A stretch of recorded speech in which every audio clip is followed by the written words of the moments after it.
بھی ہے, آپ نے بھی ہو سکتا ہے کسی نے دیکھا ہو, بہشتی زیور کو لے کر ایسے غلط بیانات کیے جاتے ہیں کہ اس میں یہ چیز ہے, اس میں یہ چیز ہے. دیکھنے والا اگر کچا ہو تو قسم خدا کی مولانا اشرف علی تھانوی رحمۃ اللہ علیہ سے بدزن ہوئے بغیر نہیں بچ سکتا. عجیب عجیب حرکتیں کی جاتی ہیں. مشن کے تحت لوگ ایسا کر رہے ہیں کہ علماء سے عوام کو دور کیا جائے, جبکہ ضمانت کامیابی کی صرف اسی میں ہے کہ علماء عوام سے جڑے رہیں. جب تک عوام سے جڑے رہیں گے اس وقت تک کامیابی رہے گی. یہ ایک بات میں نے عرض کر دی, حضرت مولانا دیوبند کے حوالے سے کچھ بات کہہ رہے تھے تو میں نے اس پہ یہ کہا کہ دیکھیے یہ علماء ہی ہیں کہ جو اسلام کو اپنی صحیح شکل میں دنیا میں باقی رکھے ہوئے ہیں, اور دشمنان اسلام اس کو ہم سے زیادہ سمجھتے ہیں, اور علماء سے عوام کا رابطہ توڑنے کے لیے, مدارس سے کاٹنے کے لیے طرح طرح کے حربے اختیار کرتے ہیں. بظاہر آپ کو لگے گا کہ ہم دیوبند کے دارالفتہ سے کیوں رابطہ کریں, مراد آباد کے دارالفتہ سے کیوں رابطہ کریں, لکھنؤ کے علماء سے ہم کیوں پوچھیں, ہمارے پاس انٹرنیٹ موجود ہے, ہم اس میں کیوں نہ سرچ کر لیں, کیوں نہ دیکھ لیں. عجیب بات ہے. میں نے کہا کہ آپ بخار آ جائے تو ایک ٹیبلٹ تلاش کرنے کے لیے انٹرنیٹ کا سہارا نہیں لیتے, ڈاکٹر کے پاس جاتے ہیں. تو عقل کا تقاضا یہ ہے کہ جس چیز کی ضرورت ہے اس کے ماہر سے رابطہ کیا جائے. علماء نے اپنی زندگیوں کو کھپایا ہے قرآن و حدیث کے سمجھنے میں, اس کے لیے جو ضروری چیزیں ہیں ان کو پڑھنے میں, عربک گرامر پڑھنے میں, عربک لینگویج سمجھنے میں, عربک زبان سمجھنے میں, کہ جس میں قرآن اور حدیث کا سارا ذخیرہ موجود ہے. تو ان سے زیادہ تو آپ نہیں سمجھ سکتے ہیں. آپ ان سے پوچھیں. میں اس لیے بھی کہہ رہا ہوں کہ بالکل ایک جیسا کبھی کبھی مسئلہ ہوتا ہے. ایک آدمی دیکھتا ہے کہ صورتحال بالکل ویسی ہے جیسے اس میں لکھی ہوئی ہے, دوسرا آدمی دیکھتا ہے کہ بالکل ایسی ہے, جبکہ دونوں میں فرق ہوتا ہے. ایک آدمی کی صورتحال دوسری ہوتی ہے, دوسرے کی صورتحال الگ ہوتی ہے. مثال کے طور پر میں ایک بات آپ کے سامنے بیان کروں, کہاں پر دھچکا لگتا ہے ایک مثال میں دینا چاہتا ہوں. اللہ نہ کرے ایک بہت عجیب و غریب چیز مسلمانوں میں اس وقت طلاق ہے, اور طلاق کا رواج بہت ہے. ہمارے دارالعلوم دیوبند کے دارالفتہ میں اگر 100 استفتاء آتے ہیں, 100 فتاوی لیے جاتے ہیں دن بھر میں, تو 60 طلاقیں ہوتے ہیں, باقی 40 میں پورا دین رہ گیا. اب ایک مسئلہ ہے, حالانکہ تقریر میں مسئلہ بیان نہیں کرنا چاہیے. اگر کہیں کسی عورت کے ساتھ کسی مرد کا نکاح ہوا اور نکاح کے بعد جھگڑا جلدی ہو گیا, رخصتی بھی نہیں ہو پائی, شوہر کے گھر بیوی نہیں گئی اور جھگڑا ہو گیا, اور شوہر نے اپنی زبان سے ایک طلاق دے دی, تو وہ بیوی بالکل حرام ہو جاتی ہے. ایک دوسرا آدمی ایسا ہے کہ جس کا نکاح ہوا اور نکاح کرنے کے بعد میں وہ اپنے گھر بھی لے گیا اسے, اور گھر لے جانے کے بعد میں اسے ایک طلاق دے دی, وہاں رجعت کی گنجائش ہے. ایک طلاق دینے والا آدمی انٹرنیٹ پر سرچ کرے گا, وہ دیکھے گا کہ میں نے ایک طلاق دی ہے. انٹرنیٹ پر کسی نے مسئلہ لکھا ہوا, ہمارے دارالعلوم کی ویب سائٹ مان لیجیے, دارالعلوم کی ویب سائٹ ہے, اس پہ ایک آدمی یہ پوچھ رہا ہے کہ میرا نکاح ہوا, نکاح کرنے کے بعد میں ابھی رخصتی بھی نہیں ہوئی تھی, میں نے ایک طلاق دے دی. تو وہ لکھیں گے کہ بالکل حرام ہے, نہیں رکھ سکتے ہیں وہ اپنے ساتھ, اگر رکھنا ہے تو دوبارہ نکاح کرنا ہوگا. دوسرے گھر جا چکی ہے اور ایک طلاق اس نے دے دی, تو دارالعلوم دیوبند کا دارالفتہ لکھے گا کہ ابھی اگر آپ عدت گزرنے سے پہلے اپنی بیوی کو اپنے گھر رکھنا چاہتے ہیں تو رکھ سکتے ہیں, آئندہ 2 طلاق کا حق صرف ہے. دونوں میں تھوڑا سا فرق ہے. کچا آدمی اس فرق کو نہیں سمجھ پائے گا. جس کا نکاح ہوا, نکاح کے فوراً بعد طلاق دے دی, اس نے دوسرے آدمی کا مسئلہ دیکھ لیا کہ دارالفتہ یہ لکھ رہا ہے دیوبند کا کہ تم نے چونکہ ایک طلاق دی تھی اس لیے عدت کے اندر اپنی بیوی کو اپنے گھر رکھ سکتے ہو اور اسے بیوی کی طرح دوبارہ بحال کر سکتے ہو. ابھی رجعت کرنے کا حق ہے, لیکن آئندہ 2 طلاق کا حق ہوگا. وہ یہ سمجھے گا کہ میں نے بھی ایک طلاق کی ہے, وہ بھی اپنی بیوی کو رکھ لے گا, حالانکہ اس کے لیے قطعاً حرام ہو چکی ہے. یہ تھوڑا سا فرق عالم سمجھتا ہے. ہم سے لوگ مسائل پوچھتے ہیں, علماء سے پوچھتے ہیں ٹیلی فون پر کہ طلاق کا واقعہ ہوگا, کہ صاحب کیا ہو گیا, کہ طلاق دے دی, کہ کتنی مرتبہ دے دی, کہ اگر یہ ہوا ہوگا تو اور یہ ہوا ہوگا تو ہم کہہ دیتے ہیں کہ ہمیں ہی نہیں پتا کہ کیا ہوا ہوگا تو اور کیا نہیں ہوا ہوگا تو تم یہ بتاؤ کہ ہوا کیا ہے، اس کے بعد ہم بتائیں کہ مسئلہ کیا ہے۔ اگر ہم دونوں آپشن اس کے سامنے رکھ دیں کہ اگر اتنی مرتبہ کہا ہے تو یہ ہے اور اتنی مرتبہ کہا ہے تو یہ ہے، تو جو اسے اچھا دکھائی دے گا اس کو لے لے۔ عجیب عجیب حیرت کی بات ہے، ہم دیکھتے ہیں دارالعلوم دیوبند میں لوگ مسئلہ پوچھنے کے لیے آتے ہیں اور طلاق کے اور 5 منٹ میں بیٹھے بیٹھے 10 مرتبہ پیترے بدلتے ہیں کہ ہم نے یہ نہیں کہا تھا، یہ کہا تھا، یہ نہیں کہا تھا، یہ کہا تھا۔ اب انٹرنیٹ پر اگر سرچ کرے گا تو جو اسے اچھا سے لگے گا اس کو لے لے گا۔ یہ اسلام کا اتباع نہیں ہوتا، یہ خواہشات کا اتباع ہوتا ہے۔ اس لیے میرے بزرگوں، آپ کی بستی میں علماء بھی بہت ہیں، علماء سے ربط ختم نہیں ہونا چاہیے۔ ایک دوسری بات میں یاد کرنا چاہتا ہوں،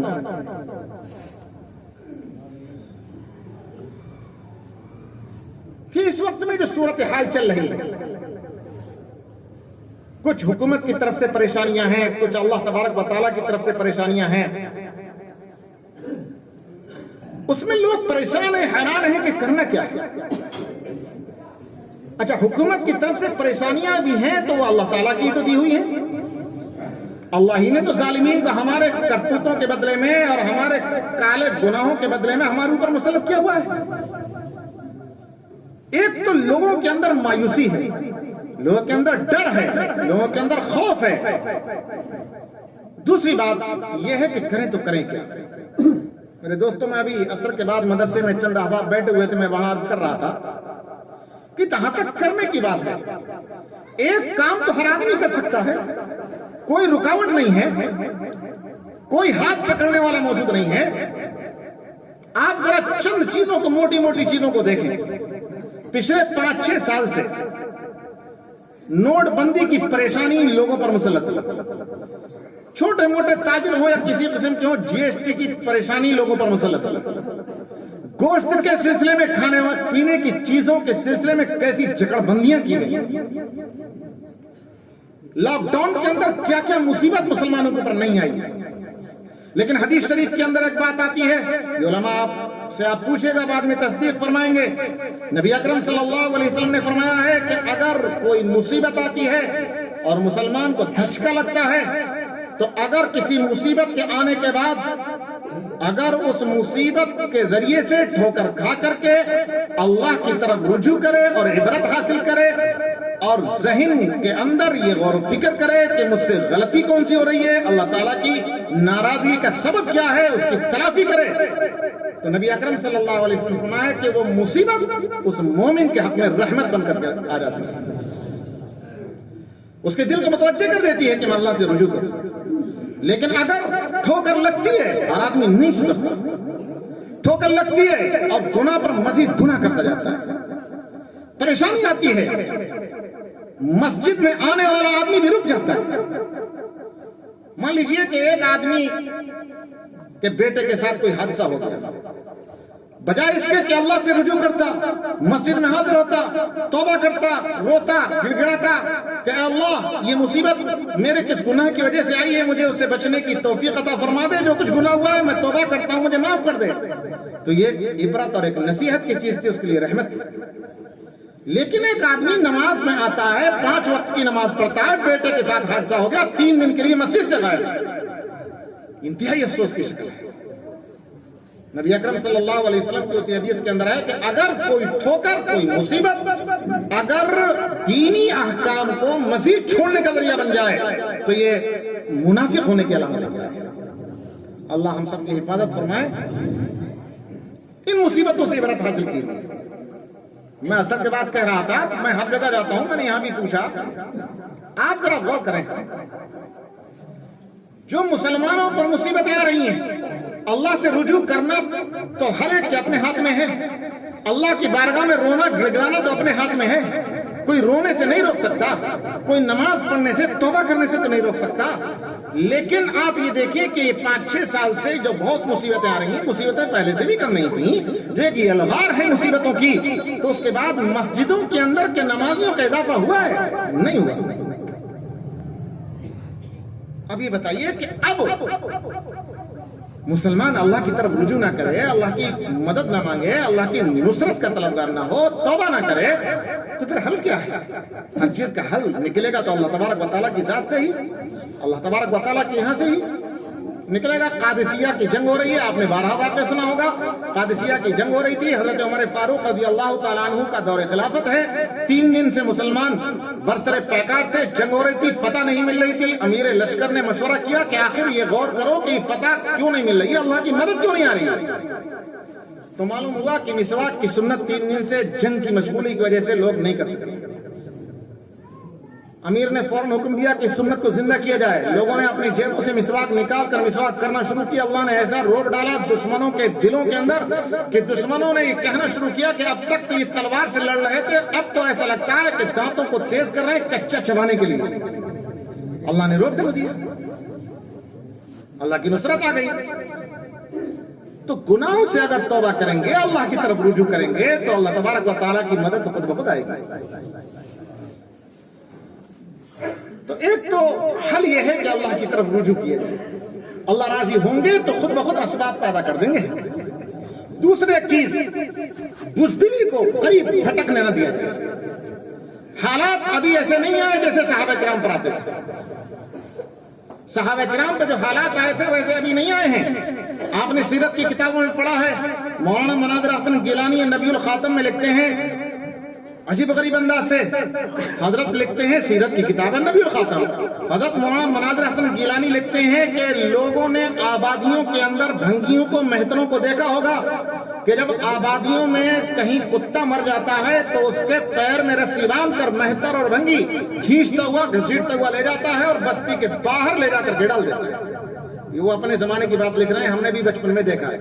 اب تو ہر قسم کا کوڑا اٹھانے کے لیے مشین موجود ہے، نگر پالکا کی، نگر پنچایت کی، اسباب بہت ہیں۔ ہم نے بچپن میں دیکھا کہ کتا مر جاتا تھا تو رسی پیر میں باندھ کر کے گھسیٹتا ہوا بھنگی لے جاتا تھا اور آبادی کے باہر دور کسی گڈھے میں، کسی سڑک کے کنارے کہیں لے جا کر ڈال دیتا تھا کہ اس کی بدبو آبادی میں نہ رہے۔ حضرت کہتے ہیں کہ مکے کی سرزمین نے ایسے مہتر دیکھے تھے کہ جو مرے ہوئے کتوں کے پیر میں نہیں، جیتے جاگتے مسلمانوں کے پیر میں رسی باندھتے تھے اور مکے کے اوباشوں کے حوالے کر دیا کرتے تھے، اور وہ مکے کی گلیوں میں ان زندہ مسلمانوں کو، صحابہ کو گھسیٹتے پھرتے تھے۔ یہ ہوا ہے۔ اب غور کریں، ہندوستان میں اللہ کا شکر ہے کتنی مصیبتیں ہیں، اب تک یہ حالات نہیں۔ کہیں کا دکھا کوئی واقعہ ہوا ہو ماب لنچنگ کا کہ بھیڑ نے آ کر کے گھسیٹا مارا، ہو سکتا ہے، لیکن عمومی طور پر یہ ماحول نہیں ہے۔ خود نبی اکرم صلی اللہ علیہ وسلم کو مکہ مکرمہ چھوڑ کر کے ہجرت کر کے مدینہ منورہ جانا پڑا ہے، اب تک وہ حالات نہیں ہیں۔ آپ نے تاتاری فتنے کی تاریخ میں پڑھا ہے کہ تاتاری فتنے کے دور میں صورتحال یہ تھی کہ مسلمان اتنا بزدل ہو گیا تھا، اتنا بزدل ہو گیا تھا کہ مسلمان سے کوئی تاتاری کہتا تھا کہ یہیں کھڑے رہو، جانا نہیں ہے، میں گھر سے تلوار لے کر کے آتا ہوں اور تم کو قتل کروں گا۔ تو اتنا بزدل ہو گیا تھا معاملہ اس وقت میں کہ لوگ ہلتے نہیں تھے، وہیں کھڑے رہتے تھے۔ وہ جاتا تھا آرام سے تلوار لے کے آتا تھا اور قتل کرتا تھا۔ اب تک ایسی صورتحال تو نہیں ہے، لیکن اتنا خوف تو اس وقت بھی طاری نہیں ہوا جتنا اس وقت مسلمان خوف کے اندر مبتلا ہے۔ خوف دنیا سے، دل سے خوف نکالیں، ہمت سے کام کریں، اللہ سے مانگیں، کامیابی آپ کے پیروں پر آ کر کے پڑے گی۔ آپ غور کریں ذرا، سیرت کا مطالعہ آپ نے کیا، سیرت کی کتابیں پڑھی ہیں۔ غزوہ احد کے اندر بظاہر مسلمانوں کو شکست ہوئی، اہل علم یہاں موجود ہیں، انہیں معلوم ہے صورتحال کیا تھی۔ مسلمانوں کو غزوہ احد کے اندر بظاہر شکست ہوئی اور اس کی بنیاد یہ تھی کہ نبی اکرم صلی اللہ علیہ وسلم کے ایک حکم پر عمل چھوٹ گیا تھا، وہ بھی غلط فہمی میں، جان بوجھ کر کے نبی اکرم صلی اللہ علیہ وسلم کی مخالفت کے مقصد سے کہ امیر کی مخالفت نہیں کریں گے، نبی کی امیر کی اطاعت نہیں کریں گے، نبی اکرم صلی اللہ علیہ وسلم کی مخالفت کریں گے، نعوذ باللہ یہ دور تک شائبہ نہیں تھا۔ مسئلہ صرف یہ تھا کہ پہاڑ سے صحابہ کرام ہٹ گئے یہ سوچ کر کہ نبی اکرم صلی اللہ علیہ وسلم نے فتح ہونے تک کے لیے کھڑا کیا تھا، میدان فتح ہو گیا تو یہاں کھڑے ہونے کی ضرورت نہیں ہے۔ سمجھنے میں تو غلطی ہوئی تھی، شکست ہو گئی،